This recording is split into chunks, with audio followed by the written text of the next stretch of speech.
During my trip to Japan, I stumbled across these cute little snacks known as onigiri. Basically, it is a ball of rice stuffed with a variety of fillings and then wrapped in nori seaweed.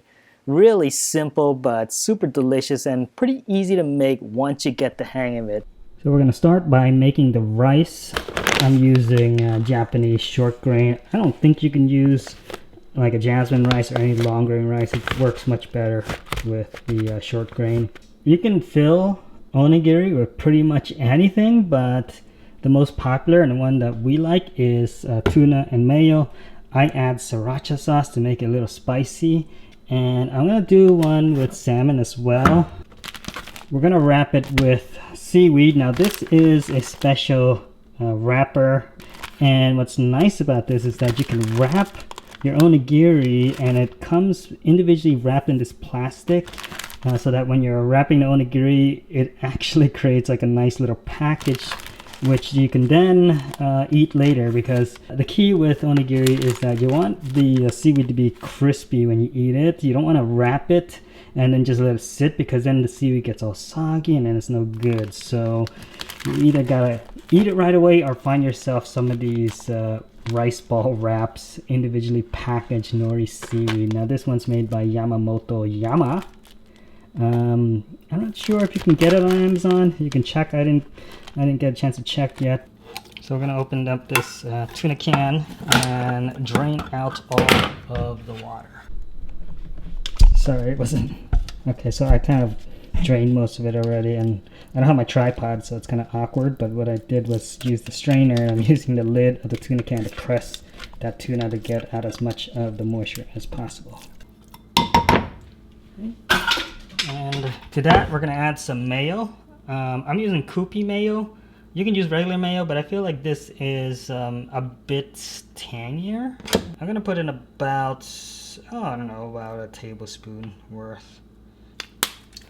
And on top of that, oh, wow, that wasn't good. On top of that, like a nice little dollop of sriracha. Then we're gonna mix it up.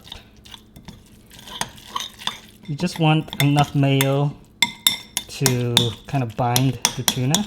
Don't want to make it too wet.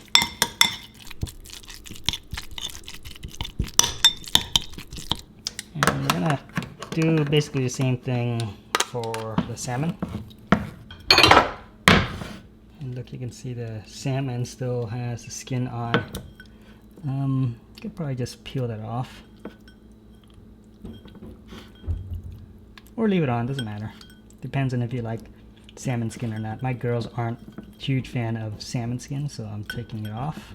Add a little bit of sesame oil. We're gonna take a green onion, mince this up, and you can stick this part in water and it'll actually start to regrow.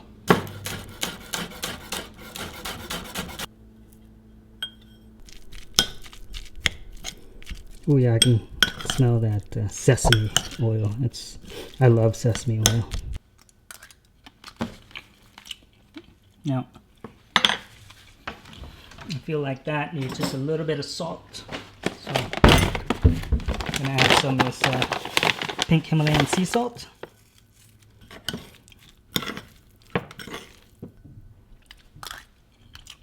Yeah, perfect. Oh, I like that a lot. Very nice. Actually, sorry, you know, this here, the tuna, I totally forgot, but you want to splash just a tiny bit of soy sauce in it. I mean, you don't have to, but I like it with a tiny splash of soy sauce. You want to taste as you go and adjust seasonings as needed. I think it needs a tiny bit more spice there, just a little bit. We like it spicy here. Okay, so my rice is ready. I'm gonna dump this into this big sushi container thing. I don't know what it's called, but it's used for making sushi rice. What that's gonna do is help it to cool down a little bit quicker, because you can kind of spread out your rice like so. You don't want your rice too hot when you're making onigiri. You want it to cool down a bit till it's just slightly warm.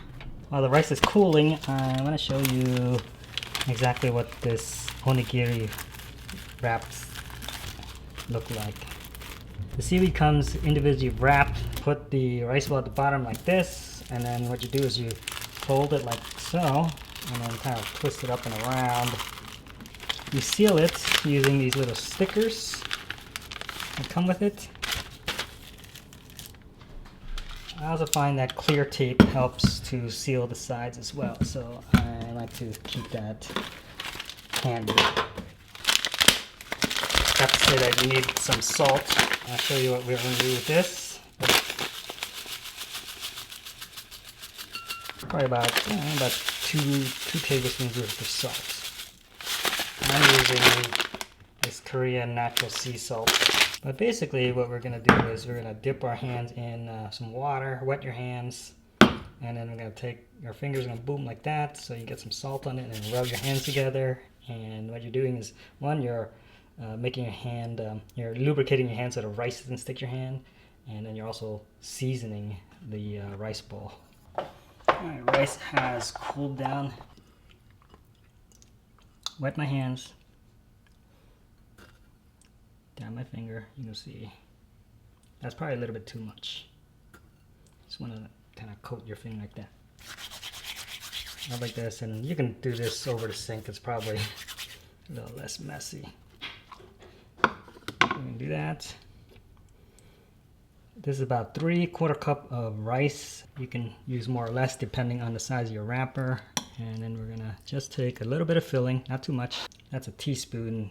So maybe about half a teaspoon. The girls like extra filling, so we'll just go a little bit more. And we're just gonna close her up like that. And then I'm gonna pack it in a little bit,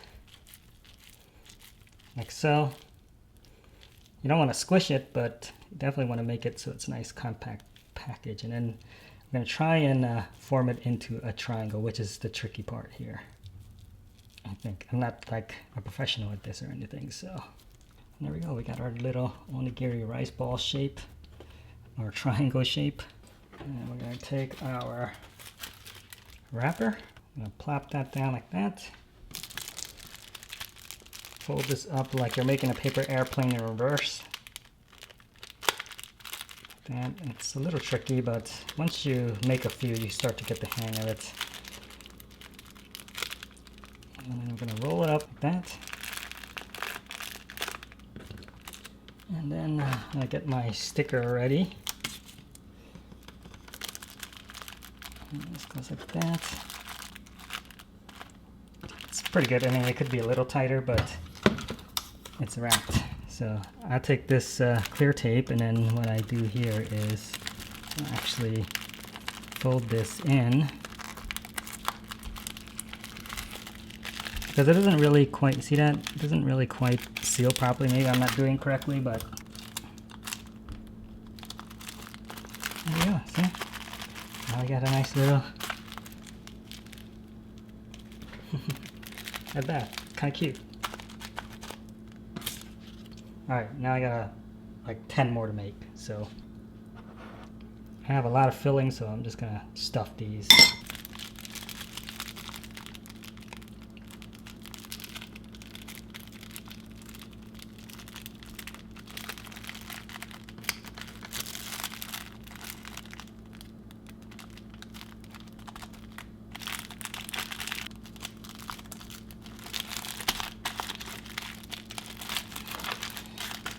This one's kind of loose. That's okay though. I mean, it's very awkward at first, but once you get the hang of it, it becomes a lot easier once you've made a couple. And yeah, this is nice because you can kind of fill them with anything. I'm actually thinking about maybe like a Cambodian style onigiri rice ball. I've seen fish flakes, I've seen salmon roll, wasabi, avocado, pretty much anything that you can think of, you can probably fill this. And there we go. 10 onigiri rice balls ready to eat. Well, actually, I do like to let them sit for a little bit in the fridge. That way they can kind of, so they're not so loose. So when you bite into it, it doesn't fall apart. Right now they're still a bit warm. So, I mean, you can eat them, but it's just gonna, it's gonna be a little crumbly. Yes, there we go.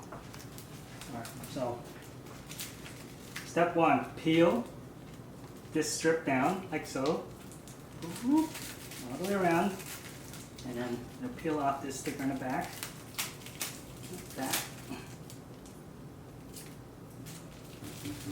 Step number two, pull off one end like that. See, that's hard because it unwraps. That's fine, it's supposed to do that. And then you do the other side like this.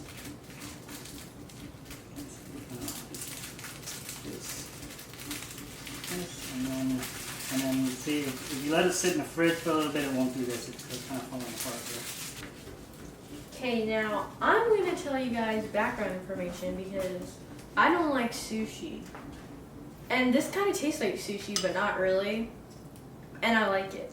So maybe if you don't like sushi, this could be like your sushi. It's like sushi light. And I'm going to tell you if this is the best batch that he's made or not. Okay. It's good. Good. And I like to have this. For the taco, yeah. You can sprinkle a little bit. This is like, wait, is this Japanese? Yeah. This is like Japanese adobo. Very good. No, it's not focused. There it goes. There it goes. Good? I do have some leftover filling, which this is good stuff, and you can eat it with just rice like that. But what I like to do is take some of this furikake light rice seasoning.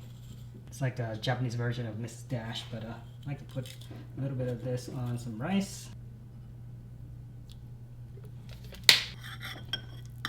Top it with my fish mixture. A little bit of each, and there we go. You got a deconstructed onigiri rice ball. Perfect snack or lunch or whatever.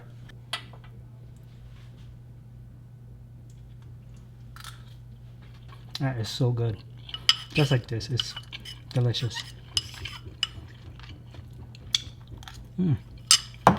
There you have it. Thanks for watching, guys. Make sure you hit the thumbs up. Leave a comment down below. And I'll catch you guys in the next one. Peace. Hello. You want to eat?